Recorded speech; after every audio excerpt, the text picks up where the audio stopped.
We're going to be taking steps in childhood learning. So when we talk about steps in childhood learning, there are 7 steps. Number 1 is observation. That's a child watching you carefully. When they do this, they are observing what you are doing. Say, for instance, as a parent, whether a man, a father, a woman, a wife, if your child observes you brushing your teeth, they just keep staring at you, watching you. They're actually doing what is called observation, which is the first step in learning, in childhood learning. The second step is using their senses. That's listening to you. You might think they are not hearing you, they are actually hearing you. So they listen, they taste, tasting, touching, exploring. That's why you'll be wondering, why is this child putting a doll in their mouth?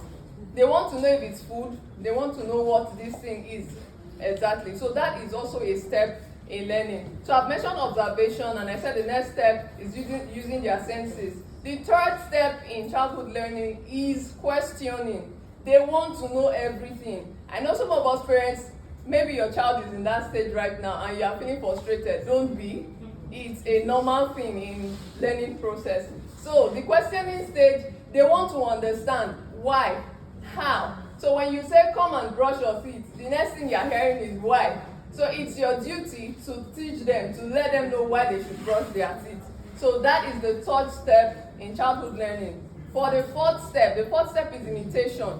Now this is copying what they have observed you doing. They've observed you brushing your teeth. Now they want to copy.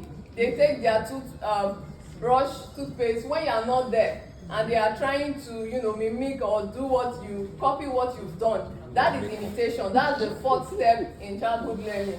So after they've imitated this, the next step is repetition. Now they keep doing that thing they have imitated or what they copied from you. They keep doing it over and over again. That is repetition.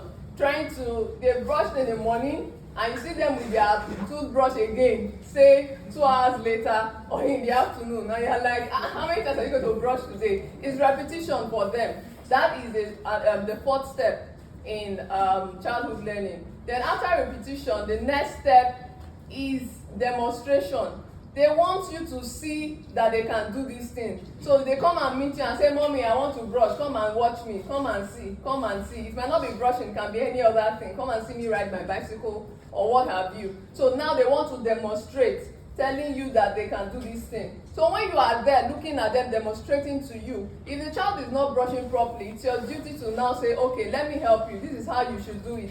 Even while you try and help them, they are still holding on to it and say, I can do it by myself. They are trying to show you that they can do it. That is the 6th step in childhood learning. The 7th is the independent performance, where the child does what they have observed, what they've learned on their own, independently, without anybody being there. The child now knows how to brush by himself or herself very well. So these are the 7 steps in childhood learning. I said observation, using their senses, questioning, imitation, repetition, demonstration, and independent performance. So my teammate here will tell us more about the steps in adult learning.